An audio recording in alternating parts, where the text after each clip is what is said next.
Hello दोस्तों, आज के इस वीडियो में हम कक्षा 8वीं की गणित को हल करेंगे। इसमें हम अध्याय 1 से हल करेंगे। अध्याय 1 है परिमेय संख्याएं। देखिए, पहले हम प्रश्नावली को हल करने से पहले कुछ इसका बेसिक देखते हैं। जैसे प्राकृतिक संख्या क्या है। प्राकृतिक संख्या क्या कहलाती हैं? प्राकृतिक संख्या वे हैं जो गणित में 1, 2, 3 से लेकर जितनी भी संख्याएँ हैं वे सभी प्राकृतिक संख्या कहलाती हैं। प्राकृतिक संख्या जो 1, 2, 3 से लेकर सभी इन्फिनिटी तक की संख्याओं को प्राकृतिक संख्या कहती है। इनका उपयोग हम वस्तुओं को गिनने में करते हैं। दैनिक जीवन में हम वस्तुओं को गिनने में इनका उपयोग करते हैं। फिर हम देखते हैं पूर्ण संख्याएं। पूर्ण संख्या क्या है? 0 से लेकर जितनी भी संख्या 0, 1, 2, 3, 4, 5 जितनी भी संख्या हैं वे सब पूर्ण संख्या हैं। पूर्ण संख्या जो प्राकृतिक संख्या है, प्राकृतिक संख्या में यदि 0 और जोड़ दें तो वह पूर्ण संख्या बन जाएगी। जितनी भी प्राकृतिक संख्या है उसमें 0 जोड़ दें तो वह पूर्ण संख्या बन जाएगी। फिर हम देखते हैं पूर्णांक। पूर्णांक क्या है? पूर्णांक है सभी धनात्मक एवं ऋणात्मक, सभी धनात्मक और ऋणात्मक संख्याओं को पूर्णांक कहते हैं। देखिए, सभी धन वाली संख्या और सभी ऋण वाली और 0 पूर्णांक में आ जाएगा। 0 भी और धनात्मक संख्याएं भी और ऋणात्मक संख्या भी पूर्णांक संख्या कहलाती हैं। प्राकृतिक संख्या में धन वाली 1, 2, 3, 4, 5 1 से लेकर इन्फिनिटी तक की संख्या प्राकृतिक संख्या हो गई। और पूर्ण संख्या में 0 को और शामिल कर लें, 0 से लेकर 1, 2, 3, 4, 5 की पूर्ण संख्या हो गई। और पूर्णांक में सभी धन वाली और सभी ऋण वाली और 0 पूर्णांक संख्या कहलाती हैं। पूर्णांक संख्या 2 प्रकार की होती हैं, धनात्मक पूर्णांक संख्या और ऋणात्मक पूर्णांक संख्या। धनात्मक पूर्णांक संख्या कौन है? सभी धन वाली पूर्णांक संख्या। धनात्मक पूर्णांक संख्या कौन है? धन वाली। जैसे 1, 2, 3, 4, 5, 6 ये सब धन वाली धनात्मक पूर्णांक संख्या हो जाएंगी। और ऋणात्मक पूर्णांक संख्या में ऋण वाली, जैसे ऋण 1, ऋण 2, ऋण 4, ऋण 8, ऋण 15, ऋण 100 इन्फिनिटी तक की ऋण वाली संख्याएं भी ऋणात्मक पूर्णांक संख्या में आएंगी। फिर हम शून्य है, जो शून्य भी पूर्णांक संख्या है। हमने जिसकी परिभाषा क्या थी? सभी धनात्मक और सभी ऋणात्मक और शून्य क्या कहलाती हैं? पूर्णांक संख्या कहलाती हैं। फिर हम देखते हैं परिमेय संख्या। परिमेय संख्या क्या होती हैं? ऐसी संख्याएं जिन्हें हम P/Q के रूप में लिख सकते हैं, यानी ऐसी संख्याएं जिनको हम अंश और हर में लिख सकते हैं। यहाँ पर अंश है P और हर हमने माना Q, तो ऐसी संख्या जिनको हम अंश बटे हर में लिख सकते हैं परिमेय संख्या कहलाती हैं। इसमें हमें हर 0 नहीं होना चाहिए, यानी Q है जो कभी भी 0 नहीं होना चाहिए। परिमेय संख्या है उसमें Q का मान 0 नहीं होना चाहिए। तो वे संख्याएं परिमेय संख्या होंगी जिनका हर 0 नहीं होगा। तो देखिए, इसके उदाहरण देखें तो परिमेय संख्या के उदाहरण है जैसे 2/3, 10/3, 1/2 हो जाएगा। 2 भी परिमेय संख्या, क्योंकि कोई भी संख्या के नीचे यदि कुछ नहीं है, हर में यदि कुछ नहीं है तो हर में 1 मानते हैं, यानी 2/1 है तो 1 को हम नहीं लिखते, तो माने परिमेय संख्या 2 भी है। 3 भी परिमेय संख्या, 4 भी परिमेय संख्या है। √16 भी परिमेय संख्या है। ऋण 4 भी परिमेय संख्या है। ऋण 10 भी परिमेय संख्या। जितनी भी संख्या भी सब परिमेय, लेकिन उनका हर 0 नहीं होना चाहिए। यदि हर 0 होगा तो वह संख्या परिमेय नहीं होगी। फिर हम इनकी कुछ गुणधर्म देखते हैं। जैसे फर्स्ट में लिखा समृद्ध। समृद्ध कब होंगी? जैसे योग, यदि 2 परिमेय संख्या को हम योग करें और उनका योगफल परिमेय संख्या मिलता है तो वे संख्या समृद्ध है। जैसे हमने 2 परिमेय संख्या ली, 2/3 और 10/3। 2/3 और 10/3 का योग करेंगे तो कितना आएगा? 12/3। 12/3 क्या है? एक परिमेय संख्या है, यानी यह संख्या योग है जो इसका समृद्ध होता है। फिर घटाना में देखें तो 2 संख्या को हम घटाएंगे और जो उत्तर मिलेगा यदि वह भी परिमेय संख्या होगी तो वह घटाना भी परिमेय संख्या होगा, यानी 2 परिमेय संख्या को घटाना भी समृद्ध कहलाता है। जैसे घटा के देख लीजिए, 2/3 में से हम 10/3 को घटाएंगे तो कितना आ जाएगा? ऋण 8/3। यह ऋण 8/3 भी क्या है? परिमेय संख्या है, तो यानी घटाना भी समृद्ध है। फिर गुणा करके देखेंगे, 2 परिमेय संख्या लीजिए, 2/3 गुणा 10/3 ले लिया, तो इनका हम गुणा करके देखेंगे, यदि इनका गुणनफल भी परिमेय संख्या मिलता है तो ये गुणा भी समृद्ध है। 2/3 गुणा 10/3 लिया तो इनका कितना गुणनफल होगा? 20/3। 20/3 क्या है? एक परिमेय संख्या, यानी गुणा भी समृद्ध है। फिर विभाजन करके देखेंगे, 2/3 गुणा 10/3 का विभाजन करेंगे कितना आएगा?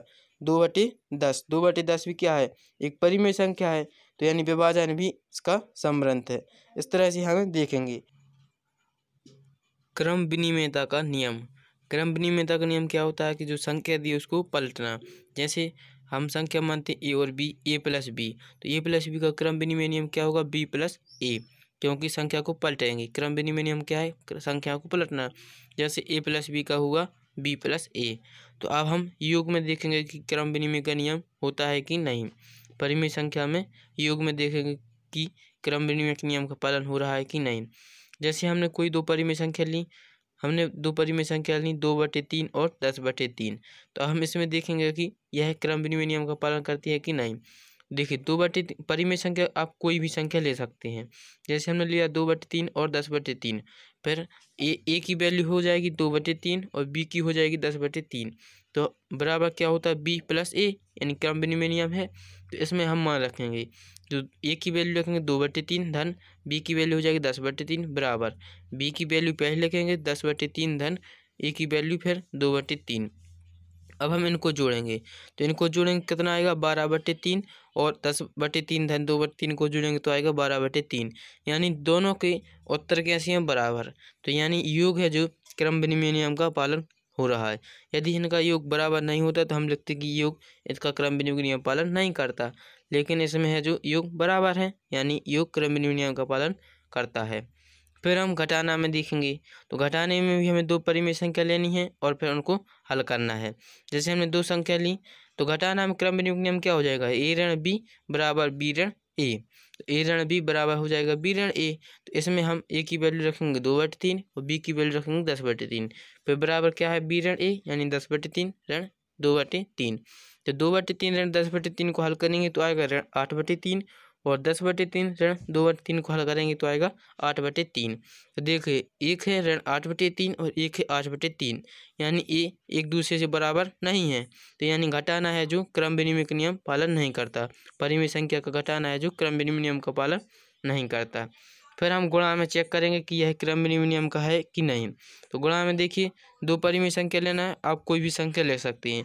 जैसे हमने ली 2/3 और 10/3, दो परिमेय संख्या 2/3 और 10/3, तो इनमें हम देखेंगे कि गुणा में क्रम विनिमय नियम का पालन होता है कि नहीं।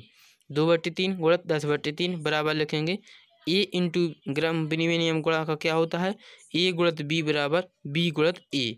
तो एक ए की वैल्यू कितनी है 2/3 गुणित बी की वैल्यू है 10/3 बराबर बी गुणित ए, बी की वैल्यू हो जाएगी 10/3 गुणित ए की वैल्यू 2/3। अब हम इसको हल करेंगे, तो 2/3 गुणित 10/3 कितना हो जाएगा, 10 दूनी 20/9, 20/9, और 10/3 गुणित 2/3 को हल करेंगे तो होगा 20/9। देखिए तो इनकी दोनों के उत्तर कैसे आ रहे हैं, बराबर, यानी गुणा है जो क्रम विनिमय नियम का पालन करता है। फिर हम अगली कंडीशन क्या है, विभाजन। तो हम विभाजन के लिए देखेंगे कि क्रम विनिमय नियम का पालन होता है कि नहीं। विभाजन में हम दो ही संख्या लेंगे, परिमेय संख्या कोई भी। तो हमने मान ली दो संख्या 2/3 और 10/3, इसमें हम चेक करेंगे कि यह क्रम विनिमय नियम का पालन होता है कि नहीं। तो विभाजन में क्रम विनिमय का नियम क्या होता है, ए भागित बी बराबर बी भागित ए। तो ए की वैल्यू हम मानते हैं 2/3 और बी की वैल्यू मानी हमने 10/3। तो रखिए ए भागित बी यानी 2/3 माइनस 10, 2/3 भागित 10/3 बराबर बी भागित ए। बी की वैल्यू कितनी है, बी की वैल्यू हमने मानी 10, 10/3 भागित 2/3। जब हम इसको हल करेंगे तो कितना आएगा, इसको जब हम हल करेंगे तो आएगा 1/5 बराबर आ जाएगा 10/3 भागित 2/3 को 10/3 भागित 2/3 को हल करेंगे तो आएगा 5, यानी इनके उत्तर हैं जो बराबर नहीं होंगे। तो ये विभाजन है जो क्रम विनिमय नियम का पालन नहीं करता। फिर हम तीसरे नंबर सहचर्यता के नियम को देखेंगे कि किस कंडीशन में यह नियम पालन होता है। सहचर्यता का नियम है यह होता है ए प्लस बी का, यानी एक कोष्टक में ए प्लस बी धन सी बराबर ए धन कोष्टक में बी धन सी, यह सहचर्यता नियम होता है। और इनमें हम देखेंगे कि योग की कंडीशन पालन होती है कि नहीं। योग में देखेंगे हम कोई भी परिमेय संख्या ले लेते हैं। जैसे हमने परिमेय संख्या ले ली 1/2, 3 और सी की वैल्यू मैंने 4, मान 3, इसमें हमें परिमेय संख्या लेना है। सहचर्यता के नियम में 3 संख्या लेते हैं 1/2, 3 और 4, इसमें हम लगाएंगे यह नियम। योग का नियम है ए धन बी कोष्टक में और धन सी बराबर होता है ए धन कोष्टक में बी धन सी। इस नियम में हम वैल्यू को रखेंगे, ए की वैल्यू रखेंगे 1/2, बी की वैल्यू रखेंगे 3 और सी की वैल्यू रखेंगे 4। तो लगाइए 1/2 धन 3 धन 4। ए धन बी कोष्टक में धन सी की वैल्यू रखेंगे तो 1/2 धन 3 कोष्टक में लिखेंगे और धन 4 आएगा। फिर बराबर में लिखना है ए धन कोष्टक में बी धन सी। अब बी और सी को कोष्टक में करना है तो ए की वैल्यू रखेंगे 1/2 धन बी की वैल्यू कितनी है 3 और सी की है 4, तो ऐसा लिखेंगे। फिर हम इनको हल करेंगे तो 1/2 धन 3 को हल करेंगे पहले कोष्टक वाली संख्या, तो कोष्टक को हल करेंगे तो कितना आएगा 1 धन 6/2। फिर कोष्टक के बाहर लिखेंगे धन 4। फिर बराबर अब इसको हल करेंगे तो कितना आएगा 1/2 धन जाएंगे तई और 4 और 3 जोड़ जाएंगे, 4 और 3 कितने होते हैं 7। फिर हम 1/6 और एक धन 6 कितने होंगे 7/2, 7/2 धन 4 बराबर लिखेंगे 1/2 धन 7। इसमें हम 2 लघुत्तम आएगा तो 2 का ऊपर करेंगे तो 2 एकम 2 एक बार, तो 1 को ऊपर गुणा करेंगे तो 1 एकम 1 धन 7 दूनी 14, 14 1 को जोड़ेंगे तो 15/2 आएगा। और इस तरफ जोड़ेंगे तो कितना आएगा 7/2 धन 4 को हल करेंगे तो 15/2, यानी दोनों के उत्तर कैसे आ रहे हैं बराबर, दोनों के उत्तर बराबर आ रहे हैं, यानी योग वाली स्थिति है जो साहचर्यता का नियम का पालन करती है। फिर हम इसी तरह घटाने के नियम को भी देखेंगे कि यह साहचर्यता का नियम पालन करता है कि नहीं। घटाना में भी हम कोई भी परिमेय संख्या लेंगे और इनमें वैल्यू रखेंगे। जैसे हमने ए की वैल्यू ली 1/2, बी की वैल्यू ली 3 और सी की वैल्यू 4, इसी संख्या को हम इसमें रखेंगे। घटाना का नियम क्या होता है साहचर्यता के नियम में, जहाँ पर प्लस है वहाँ पर ऋण आ जाएगा और वैसा ही रखेंगे। ए प्लस बी की जगह हो जाएगा ए ऋण बी कोष्टक में प्लस, प्लस की जगह क्या आ जाएगा माइनस, तो ऋण सी बराबर हो जाएगा ए ऋण कोष्टक में बी ऋण सी। इस तरह से घटाना का साहचर्यता नियम होगा। अब हम इसमें हम यह वैल्यू रखेंगे, वैल्यू हम कोई भी ले सकते हैं। जैसे हमने ली 1/2, बी की वैल्यू 3 ले ली, सी की वैल्यू 4 ले ली, तो इसी वैल्यू को हम इसमें हम रखेंगे। तो ए ऋण बी यानी 1/2 ऋण 3 और फिर कोष्टक के बाहर रखेंगे ऋण सी, यानी ऋण सी की जगह कितनी 4, जो ऋण 4 लिखेंगे। फिर बराबर फिर अब लिखना है हमें ए ऋण कोष्टक में लिखेंगे बी ऋण सी, तो ए की वैल्यू 1/2 ऋण कोष्टक में लिखना है बी ऋण सी, बी की वैल्यू हमने कितनी मानी 3 और सी की वैल्यू है 4, तो 3 ऋण 4। फिर हम इसको हल करेंगे तो कितना होगा 1/2 ऋण 3 को हल किया तो 1 ऋण 6/2 आ जाएंगे और ऋण 4 किस जाएंगे तय लिखेंगे। फिर बराबर 1/2 ऋण 3 में से 4 घटाएंगे तो कितना बचेगा ऋण 1, तो कोष्टक में लिखेंगे ऋण 1। फिर 1 ऋण 6 माने 1 ऋण में से 6 घटाएंगे तो कितना आएगा ऋण 5/2, ऋण 5/2 ऋण 4 बराबर हो जाएगा 1/2, ऋण और ऋण बन जाएगी धन, कोष्टक को हल करेंगे तो ऋण के बन जाएंगे धन, धन के 1। फिर ऋण 5/2 और ऋण 4 को हल करेंगे तो कितना आ जाएगा ऋण 5 ऋण 8/2 बराबर आएगा 1 धन 2/2, 1/2 धन 1 को हल किया तो 1 धन 2/2, यानी इसको फिर हल करेंगे तो एक बगल आएगा ऋण 13/2 और उस साइड आएगा 3/2। तो जो इनके उत्तर हैं वे एक दूसरे के बराबर नहीं हैं, यानी घटाना है जो साहचर्यता नियम का पालन नहीं करता। फिर हम इसी तरह गुणा में देखेंगे कि यह नियम पालन करता है कि नहीं। गुणा में 3 संख्या लेंगे 1/2, 3 और 4। इसमें हम गुणा का नियम क्या हो जाएगा साहचर्यता का नियम, ए गुणित बी कोष्टक में गुणित सी बराबर लिखेंगे ए गुणित कोष्टक में लिखेंगे बी गुणित सी। तो इस नियम में हम ए और बी की वैल्यू रखेंगे, फिर देखेंगे कि यदि इनके आंसर सही आ जाएंगे तो साहचर्यता नियम का पालन हो रहा है। तो हमने वैल्यू ली 1/2, 3 और 4, तो 1/2 गुणा 3 लिखेंगे एक कोष्टक में, फिर गुणा लगाएंगे 4 लिखेंगे, फिर बराबर में लिखेंगे 1 गुणित 2 गुणित कोष्टक में लिखना है बी गुणित सी, बी की वैल्यू हमने 3 और गुणित सी की वैल्यू 4, तो 3 गुणित 4 हो जाएंगे। फिर इनको हल करेंगे तो कितना आएगा 12/2 बराबर 12/2, यानी इनके उत्तर कैसे आएंगे बराबर। तो जो गुणा है जो यह साहचर्यता नियम का पालन करता है। फिर हम विभाजन की स्थिति में देखेंगे कि यह नियम पालन करता है कि नहीं। विभाजन में हम विभाजन का सूत्र क्या होता है साहचर्यता नियम में, तो ए भागित बी कोष्टक में लिखना है, फिर कोष्टक के बाद लिखेंगे भागित सी बराबर ए भागित कोष्टक में लिखेंगे बी भागित सी।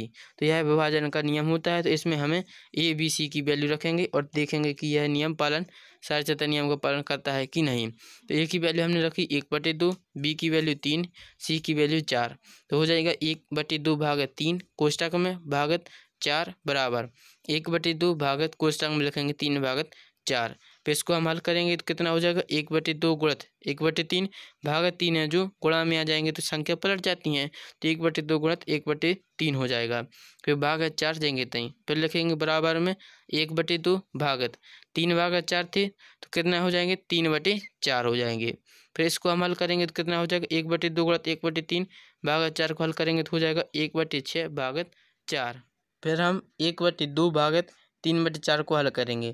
तो 1/2 भागत की जगह हम गुणा करेंगे तो 3/4 की संख्या पलट जाएगी। 3/4 क्या बन जाएंगे? 4/3। तो बनेगा हमारा 1/2 गुणित 4/3। फिर हम इसको हल करेंगे तो 1/6 भागत 4 है, इसको करेंगे तो 1/6 गुणित 1/4 हो जाएगा, बराबर 1/2 गुणित 4/3 को हल करेंगे तो बन जाएगा 4/6। फिर इसको हम हल करेंगे तो 1/6 गुणित 1/4 यानी 1/24 हो जाएगा, और 4/6 को वैसे ही लिखेंगे। तो आप देखिए क्या इनकी दोनों के उत्तर बराबर आ रहे हैं कि नहीं। तो 1/24 बराबर 4/6, क्या यह बराबर है? नहीं है, यानी विभाजन का नियम भी सहायता नियम का पालन नहीं करता। तो इस तरह से हमने परिमेय संख्या को हल करके देखा कि क्रम विनिमय नियम का पालन करते हैं कि नहीं। साक्षरता के नियम में देखी कि योग, घटाना, गुणा, विभाजन कौन सी स्थिति है जो साक्षरता का नियम पालन करती है।